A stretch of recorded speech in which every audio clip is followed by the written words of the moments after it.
Hi there. New video, another album review, to be honest, actually. It's Rise of Hobo Johnson. It's the only Hobo Johnson album on iTunes, and it's pretty great. Hobo Johnson is a San Francisco rapper. He blew up on Facebook. He had a little song called Peach Scones, live version. Pretty good song. I enjoy it quite a bit. But he has an album. Peach Scone is not on this album. It's a single. It's probably gonna be on his next album. But hey, I'm just speculating. Let's get into this review. Opening track is called Sex in the City. I really enjoy the production on this song. He's all like, it's like there's a really nice like saxophone, like doo. It's just a really good saxophone. I really like the chorus. It's just a fun song. I had fun with it. His delivery is very weird throughout this whole album. He has spectacularly weird delivery, and I enjoy it. I love his delivery. I love Hobo Johnson. He does great delivery and everything. Next up, DeMarcus Cousins and Ashley. I really like this song. Let me tell you why. The second verse of this song, he switches up like the beat and the flow and the production after every single line, and it's so bizarre. And it's just great. I love this song. I think it's one of the better songs in this album. Probably not, but it's like the song is just so consistently great. Next up we got Dear Labels. Now, this is like it's just a great song. Like, this and 3% are kind of like the same when it comes to like what same topic. It's him wanting to, make it in the music industry. It's him talking about that. And, has this great line. It's, I won't write you a pop song, but I'll write you an analytical thesis about your mom and why she's a great woman. I like that line. I think it's funny. I think that's just a great song. And I love the ending of it, because it's just him, like, screaming and, like, really lamenting on how he's an artist with certain special something. That something makes him really, really sad because of nothing. I like that. Dear Labels is a great song. One of the better songs in the album. Then next up is Mario and Link, which is just a fun song. I enjoy the opening. And it ends weird. It's like I don't know. It's just like kind of like it feels like a space filler.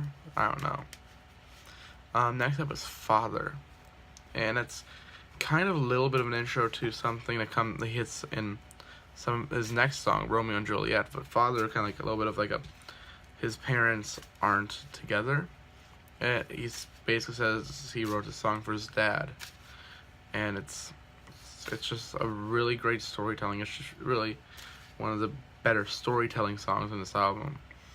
And like the way that he uses storytelling in this album is just like really fantastic. But Father, it's like a really he tells a story, guys. Next up is Romeo and Juliet. Probably my favorite song on the album.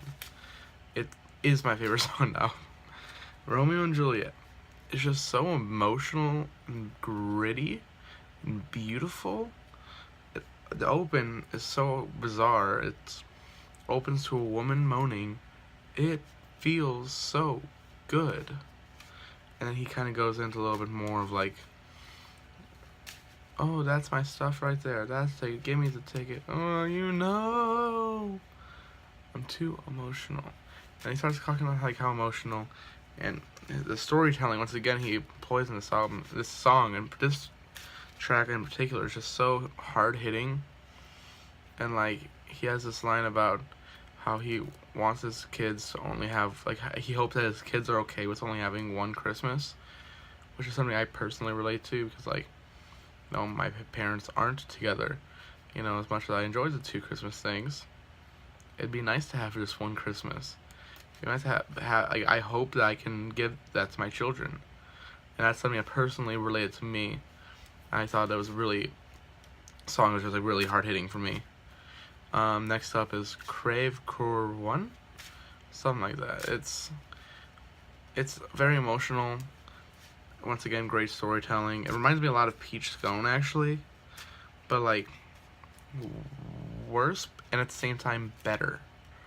I love this song. I wish I could pronounce it correctly. It's one of my favorite songs on the album for sure. Next up is 3%. That's one. It's kind of like a a deeper, more vulnerable version of Dear Labels, and, like, it's much better in my opinion. It's him talking about how his friends and family told him that he only has a 3% chance he's gonna make it in this industry, and he started to believe it for a while, but now he's like, no, I'm good at this. This is something I'm doing what I love. I love the idea of someone doing what they love, and I just think it's a beautiful idea. I think more people should do what they love. I'm doing what I love. I plan on doing what I love anyways. Next up, the penultimate, because I'm pretty sure that's what that word means, track on this album is Jesus Christ. And the song actually reminds me a lot of 21 Pilots, one of my favorite bands. I'm literally wearing a shirt right now. And this has got to be the most vulnerable track on the album. The way that he's just, it feels like he's just, the chorus is, Jesus Christ, you're super nice. I wonder if you would love me, or wonder if you would save me. And it's like, it's so vulnerable and real. Like, you can tell, like, he's struggling with his faith. Like, I'm not sure if he's a faith-based person, but as a song, it feels like he is.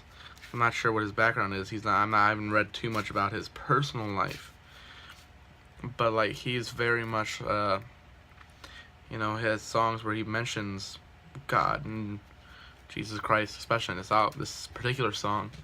But this feels like the most vulnerable song of the album. Like, he mentions that he would kneel down, and praise God, but he's just afraid that he would feel nothing.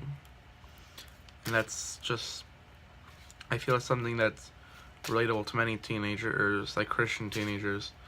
Like, I would give my all, but, like, I'm scared that I would feel nothing. Like, that's a fear that I personally feel that. Yeah, I don't know. It's, at some point, it's just relatable. It's a very relatable theme, I guess, of a song. And next up, final track on the album is called The Ending. And it works as an outro. But it's, like, very unnecessary. I kind of would have liked, they ended with Jesus Christ, or, like, giving us, like, one more banger. Like, it's definitely the worst song on the album. I tend to skip it most of the time whenever it comes up on, when I'm listening to the album. It's just, like, it works as an outro, but I don't know. It's kind of like I wish it had something more, in my opinion. It needed something more, really. But, like, it's not a, I hate saying it's a bad song, because it's perfectly fine. It's passable. But it's kind of like after coming off of Romeo and Juliet, Crève Coeur, 3%, and Jesus Christ, 4 of the best songs on the album. Those are the 4 best songs on the album. It's kind of like you're gonna end it with that. Like, if that song was gonna be as bad, like, I wouldn't say as just mediocre as it was, just, like, maybe cut it. But that's just my opinion. But yeah, that was the end of the album. I personally love this album. It's one of my favorite albums I've ever listened to. It's very emotional, it's hard-hitting, it's relatable. It's just a very fantastic album. If I'm going to give it a rating, that's what I do on this channel. I give things a rating. I'm going to give it a strong 8. Like 8.5. ish. Let's go like 8.5. Go 8.5. It's fantastic album. I definitely recommend it. I recommend it to anyone. You know, I think it's beautiful. But yeah, that was my opinion. Let me know what you think. Drop some comments. I just actually like a couple hours ago went and saw Isle of Dogs. It's a new Wes Anderson movie. Maybe I'll review that next. I mean, if you guys want some more music reviews, I just finished Friends. So if you guys want to review Friends, I have some thoughts on that, I guess. I don't know how to review television shows. It's like the whole show. There's 10 seasons. But I'll try my best. I like movies and TV and music. Just let me know what you guys want me to do next, and if no one leaves me a comment, I'm gonna post something random. Probably a review of Isle of Dogs. But give me some like movie or TV or album suggestions. Maybe I'll do like a reaction if it's something I've never heard of, like a album I've never heard of. But that's all I've got. I'm kind of like, I want to get back into this. I'm start reading again. So if I ever start reading again, I can review a book. I think I'm gonna read The Stand or It. Got both of those for Christmas, and I've been meaning to read them. Yeah. Hope you guys enjoyed this video.